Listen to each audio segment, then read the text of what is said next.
Hezbollah group leader Nasrallah, in his latest speech, called the recent mass bombing of the group's communication devices in Lebanon and Syria a severe blow, warning that Israel had crossed a red line. The Israeli enemy targeted thousands of pagers, and they were detonated at the same time. The enemy crossed in this operation all the rules, laws, and red lines. They didn't care about anything at all, not morally, humanely, or legally. He vowed that Hezbollah would emerge stronger, despite the setback, and continue its daily strikes into northern Israel. This will be confronted with a severe reckoning and a just retribution, in expected and unexpected ways. But because this new battle involved hidden hands, let me change my approach. I will not talk about a time, form, place, or date. Leave the subject, and the news will be what you see, not what you hear.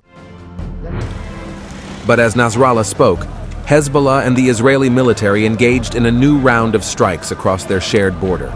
Israeli fighter jets flew low over Beirut, shattering the peace with sonic booms that sent birds scattering and forced residents to open windows to prevent glass from shattering. Tensions have now reached a dangerous tipping point after 11 months of near-constant fire between the two sides.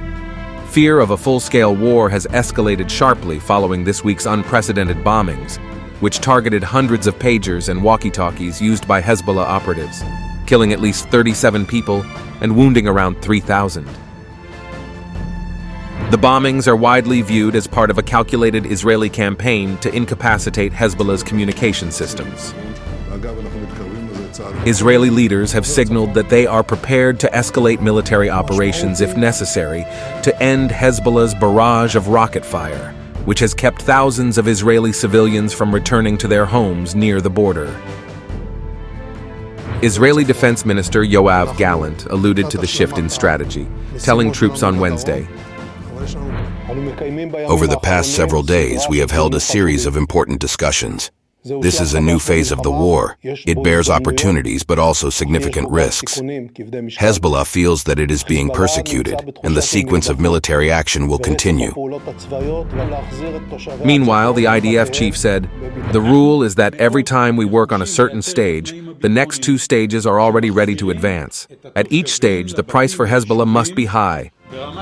The IDF chief has also approved continuation of war in the northern arena, the place where Lebanon lies. The device explosions have deeply shaken Lebanon. The blasts, which detonated wherever the communication devices were located, whether in homes, cars, grocery stores, or even funerals, caused widespread panic. Meanwhile, the fresh exchange of fires between Hezbollah and Israeli as Nasrallah was speaking signifies that war in the Middle East is far from being over.